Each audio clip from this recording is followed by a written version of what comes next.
Dalam konseling, calon guru BK ataupun calon konselor wajib menguasai keterampilan konseling.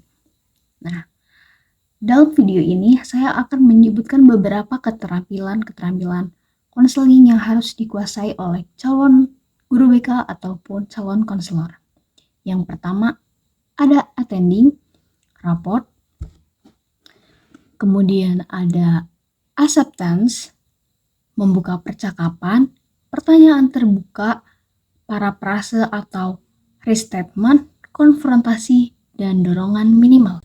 Untuk mengetahui ke-8 yang tadi sudah saya sebutkan, simak video berikut ini. Yang pertama ada attending. Attending artinya memperhatikan, di mana konselor ataupun guru BK harus menunjukkan perhatiannya secara penuh kepada klien atau konseli atau peserta didiknya dengan cara kontak mata, bahasa tubuh seperti berdiri atau duduk dengan tegak, menghadap ke klien, dan menunjukkan sikap terbuka. Selanjutnya bisa dengan ekspresi wajah yang penuh perhatian dan juga ramah. Selanjutnya ada mendengarkan aktif dengan seksama apa yang dibicarakan oleh klien ataupun konselinya tanpa menyela. Tujuannya untuk membuat klien merasa nyaman dan aman untuk berbicara. Yang kedua yaitu raport. Raport di sini bukan untuk hasil nilai anak ujian ataupun semacamnya, tapi raport di sini adalah membangun hubungan baik antara konselor dan konseli. Konselor ini membangun hubungan baiknya itu dengan berbagai cara. Yang pertama ada menunjukkan empati. Menunjukkan empati di sini, konselor bisa memahami dan merasakan apa yang dirasakan oleh klien. Selanjutnya, dengan menunjukkan rasa hormat. Menghargai klien sebagai individu yang unik dan berharga. Selanjutnya, menunjukkan kepercayaan, supaya konseli ini percaya kepada konselornya untuk menceritakan permasalahan sedang dihadapi. Tujuannya membangun hubungan baik ini adalah agar klien merasa nyaman dan percaya diri untuk berbicara tentang permasalahannya.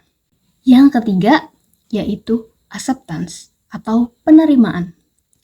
Konselor menerima secara baik klien apa adanya dengan cara tanpa menghakimi, menerima semua perasaan klien, fokus pada masa kini. Tanpa menghakimi di sini maksudnya tidak menilai atau mengkritik klien. Selanjutnya, menerima semua perasaan klien ini baik positif maupun negatif yang disampaikan oleh konseli ataupun klien kita.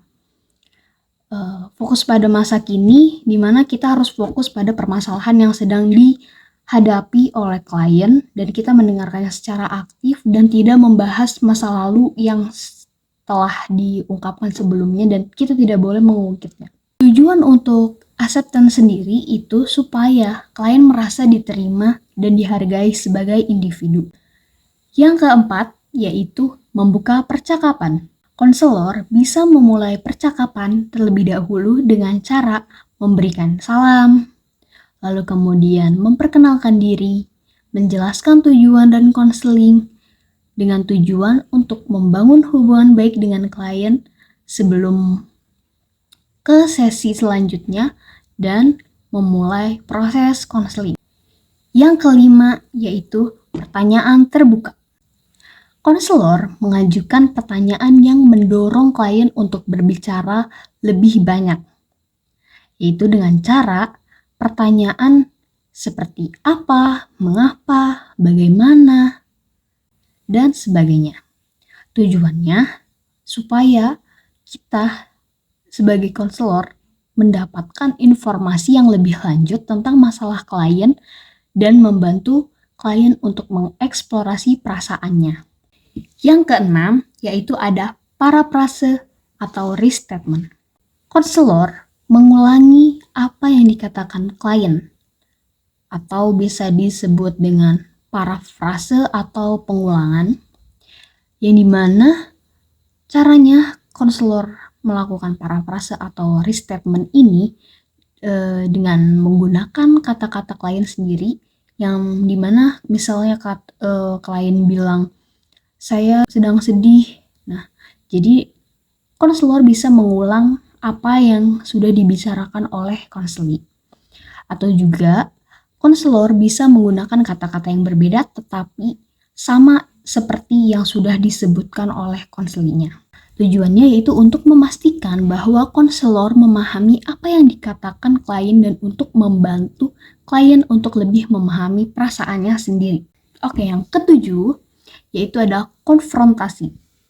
Konfrontasi itu konselor menantang klien, bukan menantang bermaksud untuk mengajak ribut atau seperti yang lainnya, tapi menantang di sini yaitu untuk menunjukkan ketidaksesuaian kepada klien bahwa apa yang dibicarakan oleh klien ini tidak sesuai apa yang dia rasakan dengan apa yang dia keluarkan dari mulutnya. Misalnya, saya nggak apa-apa kok, tapi dalam raut mukanya atau dalam hatinya sebenarnya dia merasakan sedih, seperti itu.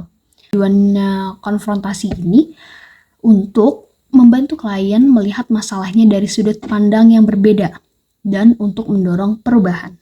Yang ke-8 atau yang terakhir yaitu ada dorongan minimal. Dorongan minimal ini untuk klien terus maju dengan cara kita sebagai konselor memberikan pujian kepada klien atas kemajuannya yang telah dicapai. Kemudian selain memberikan pujian, kita juga memberikan dukungan serta memberikan motivasi. Tujuannya untuk membantu klien tetap termotivasi dan untuk mencapai tujuannya, yaitu menyelesaikan masalah. Segitu aja untuk penjelasan 8 keterampilan dalam konseling. Berikutnya akan ada praktek konseling dengan 8 keterampilan yang sudah disebutkan di video berikutnya. Check it out. A few moments later. Gila ya. Silahkan duduk. Iya Ibu, Gimana tadi perjalanannya dari rumah? lumayan capek sih Bu dari Serang ke sini. Oh, jauh juga ya. Tadi sebelum berangkat udah makan belum? Udah Bu, alhamdulillah udah makan. Oke, baiklah kalau kayak gitu. Sekarang apa udah siap kita melakukan kegiatan konseling ini? Sudah Bu.